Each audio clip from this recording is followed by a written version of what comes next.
우리 옆에 계신 분들과 이렇게 한번 인사 나눴으면 좋겠습니다. 하늘의 소망이 삶의 모든 고통을 삼켜버립니다. 인사 나눌까요? 하늘의 소망이 삶의 모든 고통을 삼켜버립니다. 아멘. 또 이렇게 한번 축복합시다. 당신에게 그 은혜가 넘치기를 축복합니다. 당신에게 그 은혜가 넘치기를 축복합니다. 아멘. 여러분, 이 땅 가운데서 우리 그리스도인은 어떠한 존재입니까? 성경은 이 땅을 걸어가며 살아가는 오늘 저와 여러분과 같은 그리스도인을 가리켜서 나그네로 표현을 하기도 합니다. 성경에서 표현하는 이 나그네는 무엇이냐면요, 바로 이 땅을 잠시 지나가는 거처쯤으로 생각하고 영원한 집인 하늘 본향을 바라보며 살아가는 자들을 가리켜서 나그네라고 그렇게 증가하죠. 그리고 성경은 그들을 가리켜서 하늘의 시민권을 가진 자로 표현하기도 합니다. 이러한 표현들은요, 오늘 저와 여러분과 같은 그리스도인들이 비록 육체로는 이 땅을 걸어가며 살아가지만은 영으로는 날마다 하나님의 나라를 소망하며 살아가는 존재라는 그 사실에 대해서 말씀해주고 있는 것입니다. 여러분, 사실 우리가 이 땅을 살아간다는 것은요, 그 자체로 고통의 연속이라 할 수 있을 것입니다. 아마 여기 계신 분들 가운데 고통 없는 하루를 보내고 있는 분은 아무도 없을 것입니다. 누군가는 여러 가지 질병 때문에 육체적인 고통 가운데 하루를 보내고 있는 그런 분들도 있을 것이고요. 또 누군가는 인간관계에 있어서 마음과 감정이 상해서 정서적인 그러한 고통을 겪기도 하는 것입니다. 또 누군가는 빈곤으로 인한 경제적 고통 가운데 처하기도 하는 것이죠. 그래서 우리의 하루하루의 그 삶을 돌아보면은 고통 없는 하루가 없다라고 이야기할 수 있는 것입니다. 여러분, 그런데 여기서 발생되는 문제가 하나 있는데 그것이 무엇이냐면요, 우리에게 하루하루의 삶 가운데 처해지는 그 모든 고통이라는 것이 단순히 고통으로 끝나지 않고 절망으로 이어진다는 것, 그것이 너무나 큰 문제인 것 같습니다. 심지어 그 절망은 어떠합니까? 인간으로 하여금 유명을 달리하게 만들기도 합니다.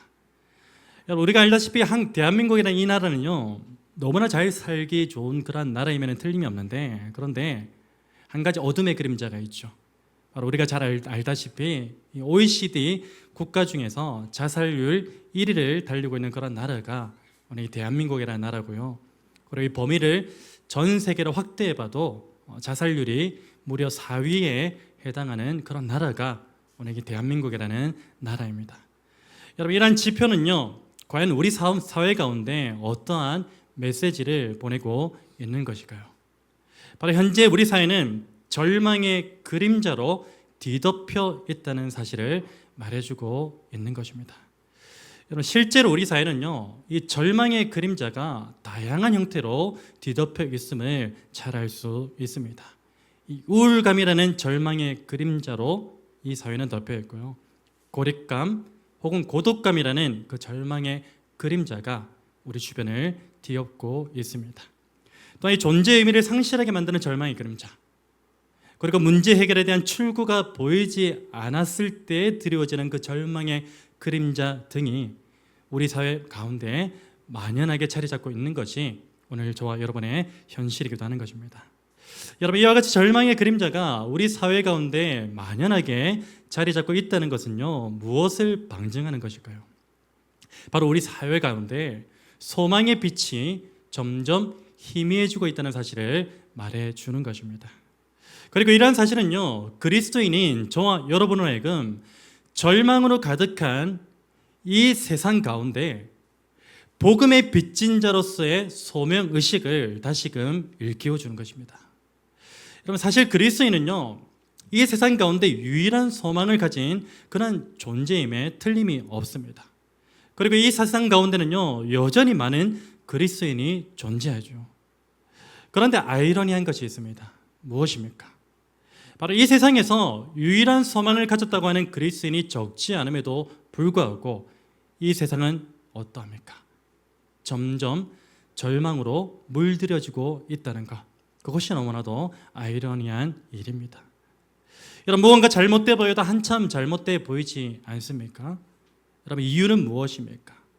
유일한 소망을 가졌다고 하는 그리스도인이 적지 않음에도 불구하고 이 세상은 점점 절망의 그림자로 드리워지고 있는 그 이유는 무엇일까요? 바로 이 소망이 가득 찬 삶을 살아야 할 그리스도인들이 오히려 절망에 뒤덮여 있는 삶을 살아가고 있기 때문입니다. 다시 말해 오늘 저와 여러분과 같은 그리스도인들이 절망으로 뒤덮여 있는 이 세상 가운데 전혀 소망의 빛을 나타내 보이지 못하고 있기 때문에 세상은 점점 더 절망의 그림자로 드리워지고 있다는 것입니다. 여러분, 그렇다면요, 오늘 적지 않은 그리스도인들이 이 소망을 상실한 듯한 모습으로 이 세상을 살아가고 있는 그 이유는 무엇일까요? 이유는 너무나 간단해 보입니다. 바로 본캐와 부캐를 뒤바뀐 채, 혹은 본캐를 망각한 채 부캐로서 이 세상을 살아가기 때문입니다. 여러분, 여기서 이 본캐와 부캐가 무엇을 말하는 것인지 좀 생소한 그런 분들이 있을 거예요. 본래 본캐와 부캐라는 말은요, 주로 게임에서 사용되는 그런 용어입니다. 본캐라는 것은 무엇을 말하냐면 어떤 게임의 사용자가 주력으로 키우는 캐릭터를 의미하고요. 그리고 부캐라는 것은 게임의 사용자가 부수적으로 키우는 그런 캐릭터를 의미합니다. 그래서 일반적인 캐릭터 게임에서 이 본캐가 중심축이 되는 역할을 감당하고요. 부캐는 그저 본캐를 위한 지원과 확장의 수단쯤으로 사용되는 것입니다. 여러분, 그런데 만약 게임에서 이 본캐보다 부캐를 더욱 강화시키는 데 노력을 기울인다면 그 캐릭터는 어떻게 될까요? 이도 저도 아닌 캐릭터가 되고 말 것입니다. 여러분, 이러한 원리를 그리스도인의 삶 가운데 그대로 적용시켜 보자면요, 이 세상 가운데 유일한 소망을 가진 그리스도인이 적지 않음에도 불구하고 왜 세상은 점점 더 절망의 그림자로 드리워지는가에 대한 정확한 진단을 할 수 있게 됩니다. 여러분, 오늘 저와 여러분의 본캐는 과연 무엇입니까?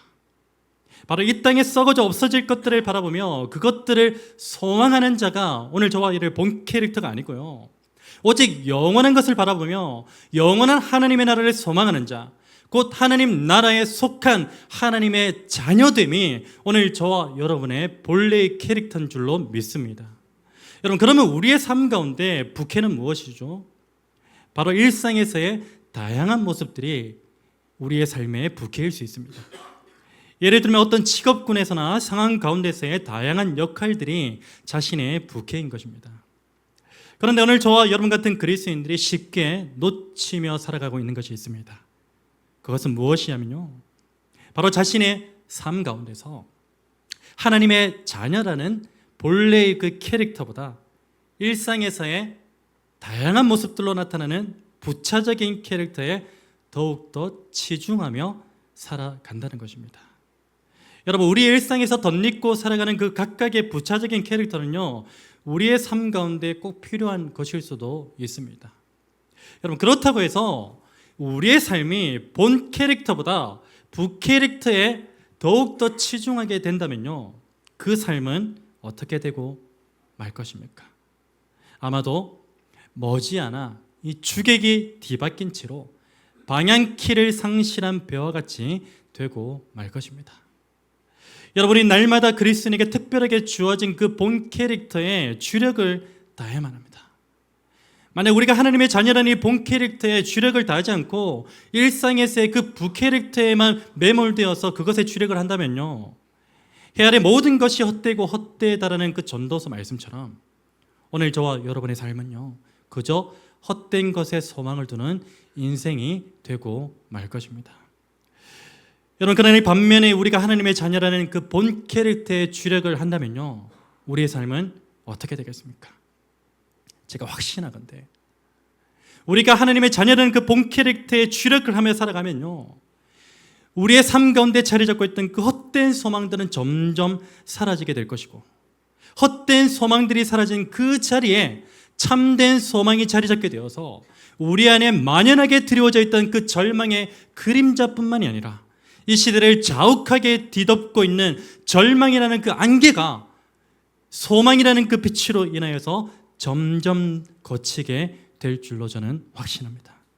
여러분, 그리고 그 절망의 그림자와 안개는요, 예수 그리스도께 다시 오시는 그날에 어떻게 됩니까? 완전하게 사라지게 될 것입니다. 그리고 그 자리에는 참된 소망으로 뒤덮이게 될 것입니다. 오늘 저와 여러분이 그날을 소망하고 기대하며 살아가지 않고 있습니까? 여러분, 계시록 21장 3절 말씀에 이런 말씀이 있습니다. 내가 들으니 보좌에서 큰 음성이 나서 이르되 보라, 하나님의 장막이 사람들과 함께 있음에 하나님이 그들과 함께 계시리니 그들은 하나님의 백성이 되고 하나님이 친히 그들과 함께 계셔서 모든 눈물을 그 눈에서 닦아주시니 다시는 사망이 없고 애통하는 것이나 곡하는 것이나 아픈 것이 다시 있지 아니하리니 처음 것들이 다 지나갔음이로라. 아멘. 여러분, 이 참된 소망이 오늘 저와 여러분의 삶 가운데 충만하게 나타나기를 주님으로 축복합니다. 그래서 오늘 저와 여러분이 지니고 있는 이 참된 소망으로 우리 안에 드리워져 있는 절망의 그림자와 우리의 가정과 이 시대 가운데 자욱하게 뒤덮여져 있는 그 절망의 안개를 소멸시켜버리는 그 사명을 잘 감당하시는 저와 여러분 복된 인생 되시기를 주님으로 축복합니다. 여러분, 오늘 본문의 바벨론에 의해서 곧 나라가 멸망하게 되는 그 절망의 상황 가운데서도 소망을 노래한 하박국 선지자를 소개하고 있습니다. 여러분, 그런데 이 하박국 선지자가 처음부터 소망을 노래한 것은 아닙니다. 오늘 본문의 마지막 부분은요, 소망의 노래임에 틀림이 없습니다. 그런데 하박국 선지자가 처음부터 소망의 노래를 불렀을까요? 그렇지 않다는 것입니다. 그가 오늘 본문에서 고백하고 있는 이 소망의 노래는요, 하나님과의 대화 가운데 마지막에 와서야 깨닫게 된 것입니다. 사실 우리가 신앙생활을 하다 보면요, 처음에는 하나님의 뜻이 무엇인지 알 수 없었던 그런 부분들이 참 많습니다. 그러나 하나님과의 관계 속에서 기도와 말씀의 그 교제 가운데서 어떻게 됩니까? 차츰차츰 그 뜻을 깨닫게 되고 알아가게 되는 경우가 다반사입니다. 여러분, 우리가 앞선 시간에 살펴보았던 그 한나라는 인물을 기억하죠. 욥이라는 인물 역시도 그러했습니다. 한나는 하나님께 자신의 고통의 문제를 처음에 가지고 나아갔습니다. 그러다가 어떻게 됐죠? 자신의 고통의 문제에만 매몰되어 있다가 점점 하나님께 기도하는 가운데 무엇을 깨닫게 됩니까? 당시 악한 시대를 바라보시며 애통하시는 그 하나님의 뜻이 무엇인지를 깨닫게 되었습니다. 그리고 욥은 어떠합니까? 하나님께 자신이 당하는 그 고통에 대해서 의로움으로 항변하는 가운데 하나님께서 자신을 향하신 뜻이 무엇인지 깨닫게 되었습니다. 이 두 사람 역시도 처음에는 하나님의 뜻과 계획하심, 날 향하신, 시대를 향하신 그 하나님의 뜻과 계획하심이 무엇인지 몰랐지만 하나님과 기도하는 가운데, 말씀 가운데 그 뜻을 분명히 깨닫게 되었던 것입니다. 오늘 본문의 하박국 선지자도 마찬가지입니다. 그는 1장과 2장 초반부에서 하나님께 두 가지 질문을 해요. 첫 번째 질문은 무엇이냐면 바로 십계명을 지켜야 할 그 하나님의 백성들이 오히려 어떻게 하고 있냐면 폭력과 불의와 억압과 다툼과 부패한 재판으로 하나님의 말씀을 거스리고 있었습니다. 그런데 어떻게 하나님께서는 악인이 형통하고 의인은 고통당하는 이러한 상황 가운데서 아무런 응답도 없이 침묵하고 계십니까? 그것이 하박국 선지자의 첫 번째 질문이었습니다. 이 질문에 대해서 하나님께서는 무엇이라고 응답하시죠? 바로 이렇게 응답하십니다. 나는 너희가 믿기 어려울 정도의 놀라운 일들을 이미 행하고 있다. 나는 바벨론을 일으켜서 너희의 악함을 징계하고 심판할 것이다. 그렇게 하나님께서 응답하셨습니다. 이에 하박국은 그 응답 앞에서 또 한 가지의 질문을 하나님께 던집니다. 어떤 질문입니까? 바로 하나님, 바벨론은 당신의 백성들보다 더 악한 족속들인데 어떻게 당신의 백성들을 심판하는 도구로서 그들을 사용하실 수 있습니까? 어찌 의로우신 하나님께서 더 악한 자들을 일으켜서 덜 악한 자들을 심판하려 하십니까? 과연 이것이 옳습니까? 라는 그 질문이 두 번째 질문입니다. 하나님께서는 하박국의 이 두 번째 의문에 대해서 이렇게 답하십니다. 하박국 2장 4절 말씀입니다. 보라, 그의 마음은 교만하며 그 속에서 정직하지 못하나 의인은 그의 믿음으로 말미암아 살리라. 무슨 뜻입니까? 바로 교만한 자, 누구이죠? 바벨론이죠. 바벨론은 망하게 될 것이지만 의인이 누구입니까? 곧 하나님의 약속의 말씀을 굳게 붙들고 그 말씀을 신뢰하는 자는 살게 될 것이라는 그 답변을 하박국 선지자에게 하고 있는 것입니다. 다시 말해 하나님께서는요, 하박국서 2장 5절에서 20절에 기록되어져 있는 것처럼 스스로 교만에 이르게 된 그 바벨론을 당신의 정하신 그때에 심판하셔서 바벨론의 억압으로부터 고통받고 있는 당신의 신실한 백성들을 반드시 구원하시겠다는 것입니다. 하나님께로부터 응답을 듣게 된 이 하박국은요, 이제 비로소 3장을 통해서 하나님을 높여 찬양합니다. 사실 1장과 2장에서 이 하나님을 향한 하박국의 태도는 어떠했습니까? 찬양이 아니었습니다. 하나님에 대한 신뢰도 아니었습니다. 어떤 태도였습니까? 불평으로 가득한 질문뿐이었습니다. 그것이 하박국의 본래의 태도였습니다. 그러나 하나님의 뜻을 정확하게 알게 된 그 이후에 하박국은 어떻게 하죠? 하나님을 높여 찬양합니다. 저는 개인적으로 이 하박국의 이러한 상황을 보면서 이 찬송이 생각나더라고요. 찬송가 370장 2절 가사인데요. 그 두려움이 변하여 내 기도 되었고 전날의 한숨 변하여 내 노래 되었네.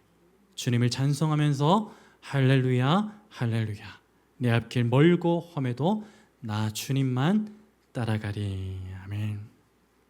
여러분, 오늘 저와 여러분의 삶 가운데 무수한 두려움이 몰려온다 할지라도 그 두려움이 오히려 하나님을 향한 기도의 제목이 되기를 주님의 이름으로 축복합니다. 또한 저와 여러분의 삶이 아무리 한숨으로 가득 차 있다 할지라도 오히려 그 한숨이 하나님을 향한 노래가 되기를 주님의 이름으로 축복합니다. 무엇보다 오늘 저와 여러분의 상황 가운데서 즐겨 부르던 그 절망의 노래가 소망의 노래로 변화되기를 우리 주 예수 그리스도로 축원합니다. 여러분, 오늘 본문에 기록된 이 하나님을 향한 하박국의 노래를 보시면요, 절망의 노래가 정확히 소망의 노래로 변화되었다는 사실을 알 수가 있습니다. 16절 말씀입니다. 내가 들었으므로 내 창자가 흔들렸고 그 목소리로 말미암아 내 입술이 떨렸도다. 무리가 우리를 치러 올라오는 환난 날을 내가 기다림으로 썩이는 것이 내 뼈에 들어왔으며 내 몸은 내 처소에서 떨리는도다. 여러분, 지금 하박국은요, 장차 유다를 치러 올라올 그 바벨론에 대한 절망적인 소식을 어떻게 하고 있습니까? 두려움으로 노래하고 있습니다. 3장 전체가 노래입니다, 여러분. 16절은 지금 두려움 가운데 절망의 노래를 지금 하나님께 부르고 있다는 것입니다. 여러분, 그런데 중요한 것은 무엇이냐면요, 이 하박국의 노래가 거기서 멈추지 않았다는 것입니다. 절망의 노래로만 멈추지 않았다는 것입니다. 그가 불렀던 이 절망의 노래는요, 곧장 어떠한 노래로 이어집니까? 소망의 노래로 이어집니다. 여러분, 하박국은요 17절 18절 말씀을 통해서 이렇게 노래합니다. 너무나 잘 아는 말씀이죠. 비록 무화과 나무가 무성하지 못하며 포도나무에 열매가 없으며 감람나무에 소출이 없으며 밭에 먹을 것이 없으며 우리의 양이 없으며 외양간에 소가 없을지라도 나는 여호와로 말미암아 즐거워하며 나의 구원의 하나님으로 말미암아 기뻐하리로다. 아멘. 여러분, 현재 유다는 어떤 상황에 놓여 있습니까? 바벨론에 의해서 아무런 소출도 낼 수 없는 그 날을 하나님께로부터 받아 놓은 상황입니다. 그럼에도 불구하고 하박국은 무엇을 하고 있습니까? 기쁨과 즐거움의 노래를 하나님께 올려드리고 있습니다. 여러분, 하박국이 절망적인 그 상황 가운데서도 하나님을 향하여 기쁨과 즐거움으로 소망의 노래를 부를 수 있었던 그 이유는 무엇일까요? 여기에 대한 답이 바로 19절 말씀에 있습니다. 19절 중반부까지의 말씀을 보시면요, 주 여호와는 나의 힘이시라. 나의 발을 사슴과 같게 하사 나를 나의 높은 곳으로 다니게 하시리로다. 아멘. 주 여호와는 나의 힘이시라.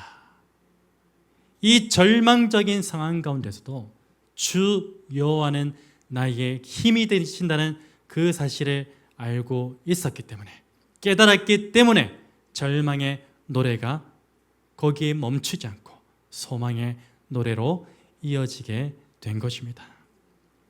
여러분, 하박국 선지자는요, 지금 자신이 처한 그 현실, 앞으로 유다에게 처할 그 현실을 바라보면서 절망이 담긴 그 노래를 하나님께 부르긴 했습니다.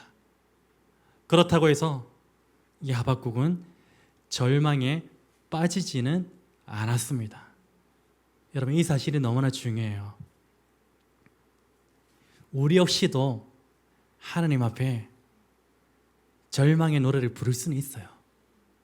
근데 중요한 건 뭐냐면 절망에 빠지면 안 된다는 것입니다. 하박국이 그랬어요.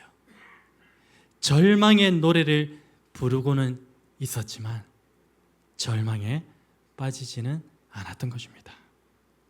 여러분, 왜 그랬습니까? 바로 절망의 시간 뒤에는 나에게 힘이 되신 여호와 하나님께서 나 가운데, 우리 민족 가운데 구원의 은혜를 베푸심으로 영원한 소망을 보게 하실 것을 이 하박국 선지자는 알고 있었기 때문입니다. 무엇보다 하박국은 이러한 사실에 대해서요, 누구보다 강한 확신을 가지고 있었습니다. 19절 후반부 말씀입니다. 이 노래는 지휘하는 사람을 위하여 내 수금에 맞춘 것이니라. 이 노래는 지휘하는 사람을 위하여 내 수금에 맞춘 것이니라. 여러분, 이것은 어떠한 고백입니까? 이 고백은 표면적으로는요, 이 노래가 어떻게 불려져야 하는지에 대한 설명으로 볼 수 있습니다. 그런데 이 고백에다가 하나님에 대한 신앙 고백의 의미를 덧붙여 보면요, 이런 해석이 가능해집니다. 잘 한번 들어보십시오. 하나님, 당신만이 나의 인생의 유일한 지휘자가 되십니다. 그리고 나는 당신의 지휘에 맞추어 노래하는 자에 불과합니다. 오늘도 변함없이 나의 삶을 지휘해 주옵소서. 그러면 나는 당신께서 지휘하시는 대로 그저 따라만 가겠습니다. 왜냐하면 당신만이 나의 유일한 소망이 되시기 때문입니다. 사랑 믿음의 형제자매 여러분, 오늘 저와 여러분 가운데 육체적 정서적 고통으로 혹은 영적 고통으로 인하여 절망의 그림자로 뒤덮인 상황 가운데 놓여 있는 분 있습니까? 그렇다면 우리의 삶의 지휘자 되시며 유일한 소망 되시는 살아계신 그 하나님께 절망의 그림자로 뒤덮여 있는 그 모습 그대로, 있는 모습 그대로 나아가십시오. 그러면 살아계신 우리 아버지 하나님께서는요, 우리를 내버려 두십니까? 그렇게 하지 않으시죠.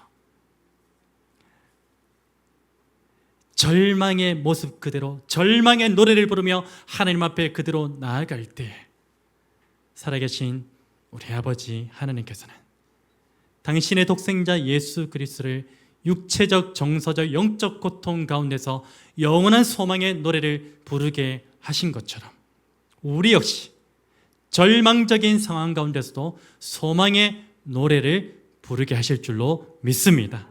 마지막으로 시편 13장을 소개하고 말씀을 맺고자 합니다. 시편 13장은요, 다윗이 저작한 시입니다. 이 13장의 시편은요, 절망의 노래로 시작해서 무엇으로 마무리하냐면 소망의 노래로 끝을 맺습니다. 절망의 노래로 시작해서 소망의 노래로 끝을 맺는 시편들도 여러 시편들도 많아요. 또 그런 내용들도 많고, 근데 시편 13장이 대표적인 경우입니다. 절망의 노래로 시작해서 소망의 노래로 끝을 맺는 시편. 여러분, 성경을 가지고 계신 분들은 한번 찾아보셔서 같이 한번 읽어보셨으면 좋겠습니다. 시편 13장입니다. 시편 13장. 제가 마지막 절 앞에는 나는 오직 주의 사랑을 의지하여 싸우니, 이 구절 앞에는요, 제가 그러나라는 전치사를 좀 접속사를 좀 붙이기를 원합니다. 왜냐하면 원문에는 그러나가 있습니다. 그러나라는 이 접속사가 있을 때 이 의미가 더 우리의 마음 가운데 깊게 다가올 것입니다. 시편 13장 천천히 말씀을 한 단어 한 단어를 기억하면서, 문장을 기억하면서 절망의 노래가 어떻게 소망의 노래로 변화되는지, 이 노래가 우리의 노래가 되기를 그러한 마음으로 소원을 담아서 함께 고백하기를 원합니다. 함께 읽겠습니다. 여호와여, 어느 때까지니까 나를 영원히 잊으시나이까? 주의 얼굴을 나에게서 어느 때까지 숨기시겠나이까? 나의 영혼이 번민하고 종일토록 마음에 근심하기를 어느 때까지 하오며, 내 원수가 나를 치며 자랑하기를 어느 때까지 하리이까? 여호와 내 하나님이여, 나를 생각하사 응답하시고 나의 눈을 밝히소서. 두렵건대 내가 사망의 잠을 잘까 하오며, 두렵건대 나의 원수가 이르기를 내가 그를 이겼다 할까 하오며, 내가 흔들릴 때에 나의 대적들이 기뻐할까 하나이다. 그러나 나는 오직 주의 사랑을 의지하였사오니 나의 마음은 주의 구원을 기뻐하리이다. 내가 여호와를 찬송하리니 이는 주께서 내게 은덕을 베푸심이로다. 아멘. 여러분, 다윗은 절망의 노래로 하나님께 부르짖기 시작했습니다. 그러나 그의 마지막 부르짖음은 어떠했습니까? 절망이 아니라 소망의 노래였습니다. 간절히 바라기는요, 다윗이 고백한 이 소망의 노래가 오늘 저와 여러분의 평생의 노래가 되기를 주님의 이름으로 축복합니다. 무엇보다 현재 절망으로 뒤덮여져 있는 이 세상을 향하여, 그리고 우리 가정을 향하여, 여전히 예수에 대한 믿음이 없어서 사망의 길 가운데 허덕이고 있는 믿지 않는 나의 남편과 아내와 나의 자녀를 향하여 예수 그리스도로 말미암은 이 소망의 노래를 믿음과 담대함으로 선포하시는 저와 여러분 복된 인생 되시기를 주님의 이름으로 축원합니다. 여러분, 지금은 선포해야 될 때입니다. 먼저는 우리 자신에게 선포하십시오. 절망의 그림자로 허덕이고 있는, 소망의 빛이 점점 상실되어져 가고 있는 내 자신에게 소망의 노래를 선포하십시오.